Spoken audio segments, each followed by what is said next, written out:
वहीं श्रुति के फोन करने पर शान श्रुति के पास चले आते हैं। शान को देख श्रुति बोली, भाई आप अपने कान और एहसास दोनों को तेज कर लीजिए, क्योंकि आज मैंने अपनी मेहंदी पर कुछ सोचा है। मेरे संगीत में आपको अपनी अपनी जीवन साथी को पहचानना है, वो भी बिन कुछ बोले, बिन छुए, बिन देखे। कहो कर पाओगे? श्रुति की बात सुन शान बोले, बस इतनी सी बात छुटकी, बिल्कुल कर लेंगे। नहीं भी कर पाए तो कौन सी हमें सजा मिलेगी? शादी है तो थोड़ा एंजॉय तो बनता है। तो बताओ कब करना है ये? श्रुति ने सामने से आ रही राधिका, स्नेहा, अर्पिता, किरण को देखा, जो सब घूंघट निकालकर वहीं रुक जाती हैं। श्रुति आगे बोली, नेक काम में देरी क्यों?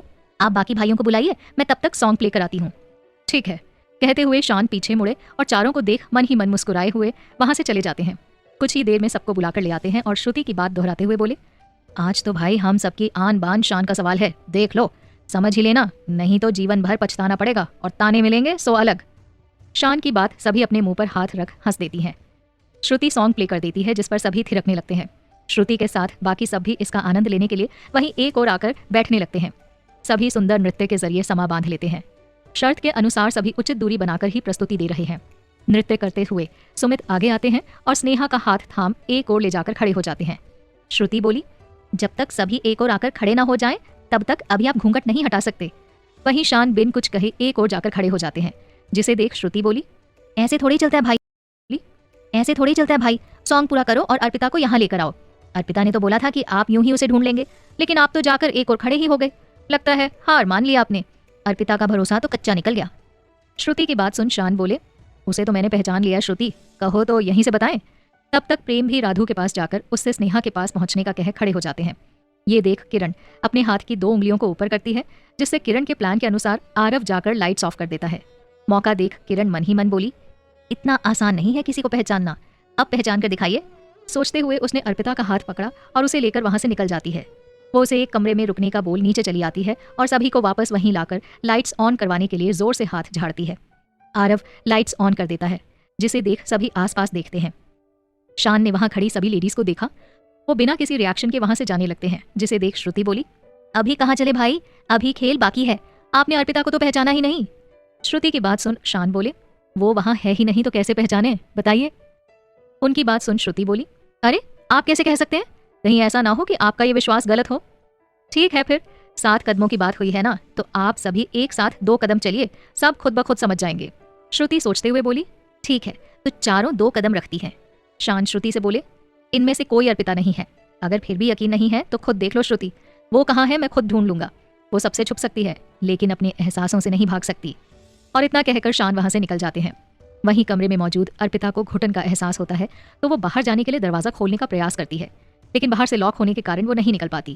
खिड़की देख उसे वो ओपन करती है और वहीं खड़े हो फ्रेश एयर लेने लगती है।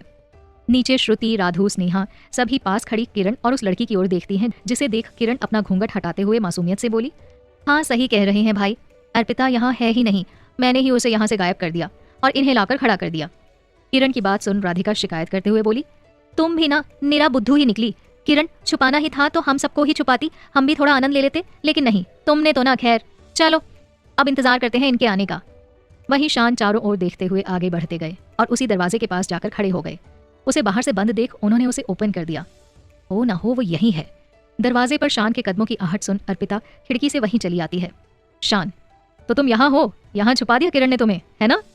और अर्पिता मुस्कुराते हुए बोली, हाँ, भूल गई वो कि आप ढूंढने में एक्सपर्ट हैं। चलो अब यहाँ से, शान ने कहा और अर्पिता को सबके पास लाकर खड़ा कर वहां से निकल आते हैं। ये देख राधु, शोभा और शीला के चेहरों पर मुस्कान आ जाती है, तो वहीं श्रुति और किरण हैरानी से अर्पिता की ओर देखती है। अर्पिता, हमने कहा था नहीं टाइम लगेगा पता करने में, लेकिन नहीं माने तुम लोग। अब हम क्या बोले, सब तो तुम्हारी आंखों के सामने है। चलो अब यूं हैरान होना छोड़ो और अपनी शादी को एंजॉय करना शुरू करो। मेहंदी है ना, तो अपने इन कोमल हाथों में मेहंदी लगवाओ, फिर हम सब भी लगवा ही लेंगे। हाँ ठीक है, श्रुति ने कहा तो राधिका वही मेहंदी वाली को इशारा कर देती है। श्रुति की मेहंदी लगना शुरू होती है। प्रीत कहीं नजर नहीं आ रहे, सोचते हुए वो चारों ओर देखती है, लेकिन प्रीत और शान दोनों ही उसे नहीं दिखते। वो शान को मैसेज भेज प्रीत के बारे में पूछती है। प्रीत और बाकी सब बच्चे मेरे कमरे में एंजॉय कर रहे हैं, शान ने जवाब दिया, जिसे देख अर्पिता निश्चिंत हो श्रुति की मेहंदी एंजॉय करती है। सभी हाथों में मेहंदी लगवा लेती हैं। आधी रात से भी ज्यादा समय तक सबके बीच नाच गाना, हंसी ठिठोली चलती रहती है। वहीं सबके बीच बैठी अर्पिता को फिर से जी मचलाने की समस्या होती है, तो वो सबसे प्रीत को देख आने का कह वहां से निकल आती है। यहाँ तो हमें इतना कुछ पता भी नहीं, ना जाने कहाँ होंगे प्रीत और शान। संदेश का जवाब शान दे नहीं रहे और कॉल करें या नहीं ये समझ नहीं आ रहा हमें। एक तो हम खुद से त्रस्त हैं, कल से हमें सब बिल्कुल वैसे ही महसूस हो रहा है जब प्रीत। इन सब संकेतों का अर्थ, ये सब संकेत एक नए मेहमान के स्वागत का इशारा कर रहे हैं। ये सब सोचते हुए वो सिंक के पास जाकर मुंह धोती है और वहां से आकर बाकी सबके पास बैठ जाती है। बातें करते हुए सब वहीं ढेर हो जाते हैं। सुबह होते ही सभी हड़बड़ाकर उठती हैं और एक दूसरे को सुप्रभात कह वहां से निकल जाती हैं।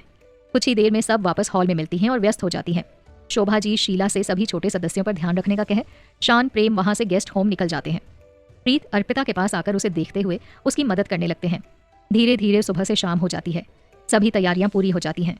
अर्पिता, राधु, प्रीत, किरण, समा सभी अपने स्टाइल में तैयार हो सबके साथ एंजॉय करने लगते हैं।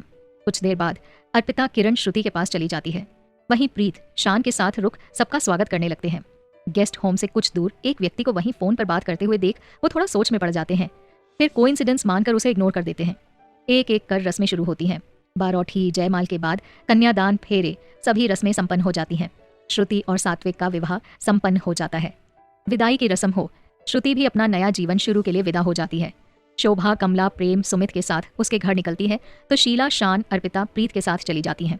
रास्ते में आते हुए अर्पिता को फिर से समस्या होती है, जिसे देख शान परेशान होते हैं तो वहीं शीला जी सब समझकर अर्पिता की ओर देखती हैं। अर्पिता बस नजरें झुका उनके कंधे पर सर रख छिपने की कोशिश करती हैं। शीला जी अर्पिता के सर पर हाथ रख धीरे से बोली, अब भी शर्माना नहीं छूटा? शान मिरर से पीछे देखते हैं। वो अर्पिता और शीला जी की बॉन्डिंग देख मुस्कुराते हुए गाड़ी ड्राइव करने लगते हैं। रूम पर पहुंच शीला जी, अर्पिता और प्रीत दोनों की नजर उतारती हैं।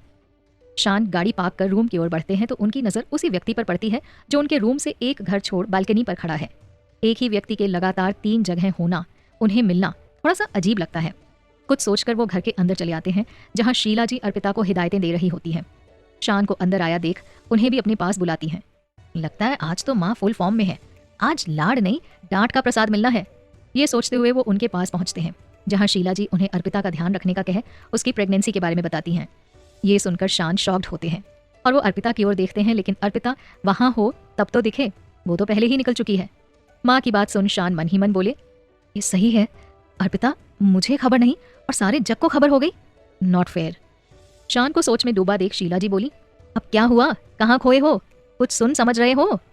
और शान ने अपना सर खुजाया, जिसे देख शीला जी बोली, समझ गई मैं, जाओ खुद ही सुलझाओ। और शान वहां से अर्पिता के पास चले जाते हैं।